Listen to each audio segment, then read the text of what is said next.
ଦେଖୁ ଦେଖୁ ରଜ ସରିଗଲା ସାଙ୍ଗମାନେ। ହେଲେ ଏ ବର୍ଷ ଦୋଳି ଆସିପାରିନଥିଲା। ସେଥିଲାଗି ମନକୁ ବୁଝି ତା ଜେଜେମାର ଲୁଗା ଖଣ୍ଡେ ବାନ୍ଧି ଦୋଳି ଖେଳୁଥିଲା।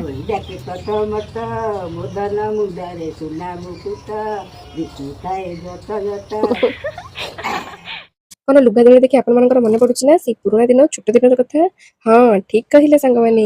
ମୋର ବି ମନେ ପଡୁଛି ଛୋଟବେଳେ ମାମା ମତେ ଏମିତି ଲୁଗା ଦୋଳିରେ ଝୁଲେଇ ଝୁଲେଇ ଶୁଆଇ ଦିଏ। ଆଜି ଠିକ ସେଇପରି ଶାଶୁ ମା ମୋର ରୋଷେଇ ଦାୟିତ୍ୱ ଦେଇ ନାତି ସାଙ୍ଗେ ଶେଷ ରଜ ପାଳୁଛନ୍ତି। ଆଜି ଶାଶୁ ଘରେ ପ୍ରଥମ ଥର ମୁଁ ଭେଜ ବିରିୟାନୀ ପ୍ରସ୍ତୁତ କରିଛି।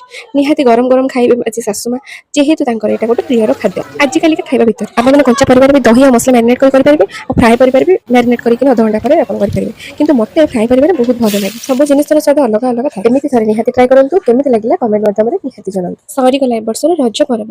ପୁଣି ଏ ପର୍ବ ସହିତ ଦେଖାହେବ ଆପଣମାନଙ୍କ ସାଙ୍ଗରେ ଆର ଭରସା। ବିରିୟାନୀ ଖାଇ ଜିନିଷ ପତ୍ର ସବୁ ସଜାଡ଼ି ପୁଣି ଫେରିଥିଲୁ କଟକ ଅଭିମୁଖେ। ବସ୍ ଷ୍ଟାଣ୍ଡକୁ ଛାଡ଼ିବା ପାଇଁ ସାଙ୍ଗରେ କିଏ ଆସିଥିଲେ? ଆଗରେ ତ ବାପା ବୋଉ ଚାଲିଛନ୍ତି, ପଛରେ ଯିଏ ଯାଉଛନ୍ତି ଆଙ୍କର ମା, ମୋର ବି ସେ ମା, ଆମ ସାହିର ଯମୁନା ମା। ମୋ ପୁଅ ୟାଙ୍କୁ ଦେଖିଲେ କହେ ଯମୁନା ମା କି ଜୟ। ଭିଡିଓ ଭଲ ଲାଗୁଥିଲେ ଲାଇକ୍, ସେୟାର ଆଉ ସବସ୍କ୍ରାଇବ ନିଶ୍ଚୟ କରିବେ।